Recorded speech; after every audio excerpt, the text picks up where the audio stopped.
Parole publique. Nouveau Récit, Parole publique est une entreprise, un podcast breton, mais qui n'a pas un spécisme breton. Ça veut dire qu'on s'intéresse à tout le monde.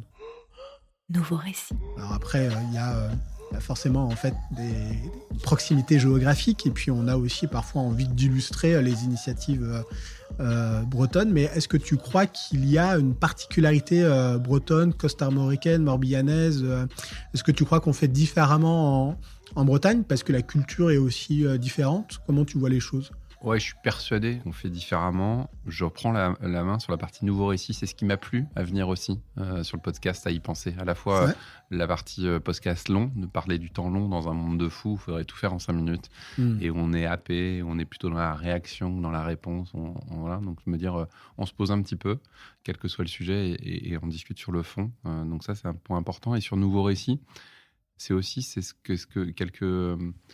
je pense à Lérène, ça peut être intéressant de faire un podcast avec Lérène. Je ne sais pas si tu connais. Non, c'est qui? Heidi Vincent et Mickaël Le Goff, qui accompagnent les entreprises sur le fait d'accompagner cette transition et surtout de trouver des nouveaux modèles et surtout de trouver des nouveaux récits. Voilà. Et c'est une vraie discussion. On va pas avoir une discussion philosophique qui ferait plus de 2 heures, mais est-ce que tu vois le non, temps mais long. est-ce que parler, c'est agir, finalement. Commencer à mettre des mots sur des choses qu'on va faire.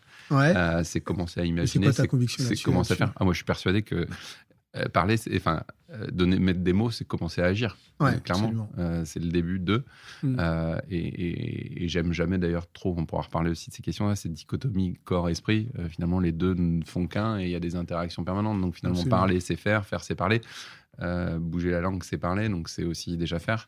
Donc, c'est marrant parce qu'on est quand même en fait dans une société en fait qui à la fois a du mal à faire confiance à la parole publique, aux personnes en fait qui s'expriment et qui essaient de diffuser un message. Je pense notamment au personnel politique à qui en fait ça dépend lesquels. Ça dépend lesquels, mais globalement il y a quand même une défiance. Il y a quand même pareil en fait on y reviendra.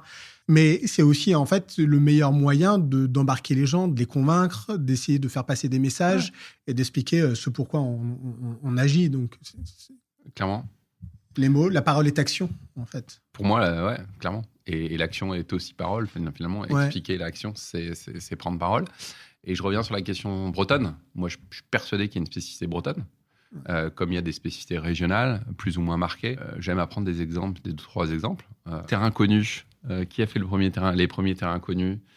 Il y a eu un Insta ou un post sur Frédéric Lopez il n'y a pas longtemps, où il expliquait justement un peu ce monde qui se déracine et qu'est-ce qui fait que des populations qui avaient peut-être moins de moyens, qui lui a rencontré, finalement paraissaient, alors est-ce que c'est ou c'est pas, mais paraissaient en tout cas plus joyeuses.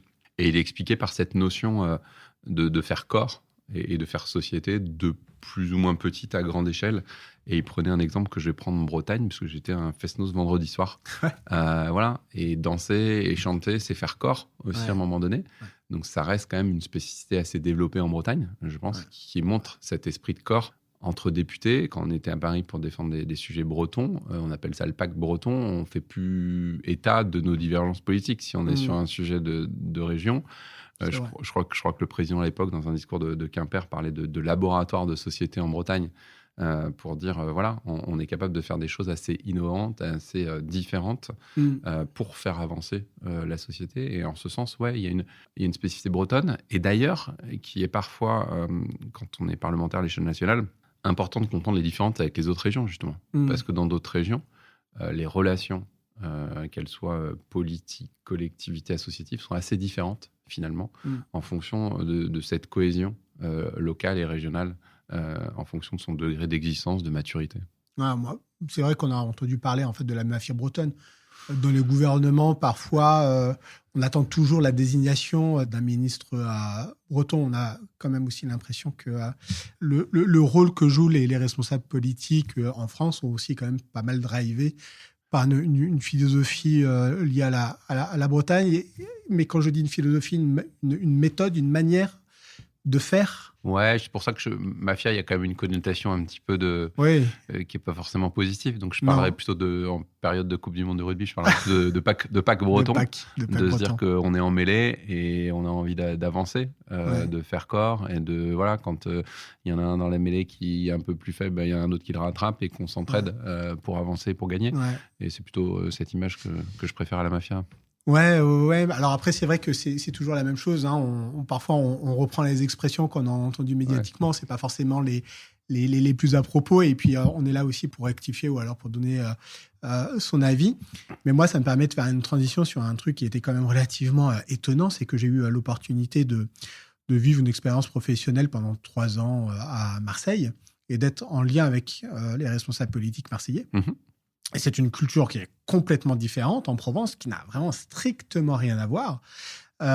Et ensuite, j'ai vécu, pour le coup, de l'intérieur, la manière en fait dont la politique se faisait en Bretagne, et vraiment avec une manière de faire complètement différente, avec des relations avec les médias aussi complètement différentes.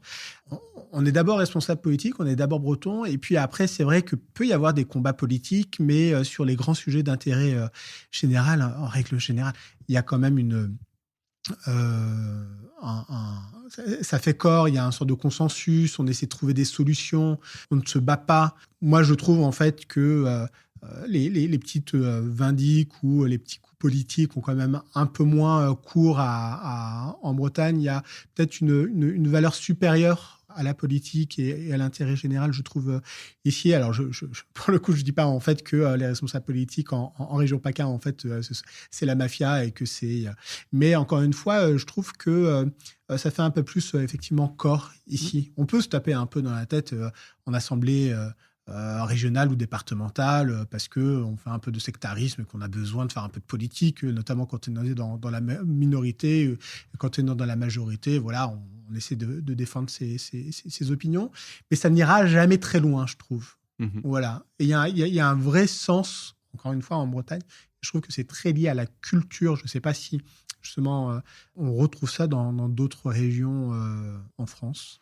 Je ne connais pas assez bien les autres régions, mais clairement, quand on discute, moi, quand je discute avec des ex-collègues d'autres régions hautes, ça ne fonctionne pas pareil. Ouais. Le fait, c'est clairement que ça ne fonctionne pas pareil dans les relations entre les élus, dans les relations avec les collectivités, dans les relations avec les médias. Mmh. Et... pas dire que ça fonctionne bien, mais on voit que la Bretagne est quand même une terre qui attire, c'est une terre où il fait bon vivre, c'est une terre où on est plutôt heureux, où il y a un tissu associatif, un tissu d'engagement qui est énorme. Ouais. Voilà, donc c'est lié à mon avis à plein de facteurs. Je ne sais pas s'il y en a un, mais voilà, la géographie, la qualité de vie, l'engagement, enfin tout ça, l'école aussi, les questions d'éducation, on y viendra peut-être, mais voilà, c'est tout un mix qui permet ce bel équilibre.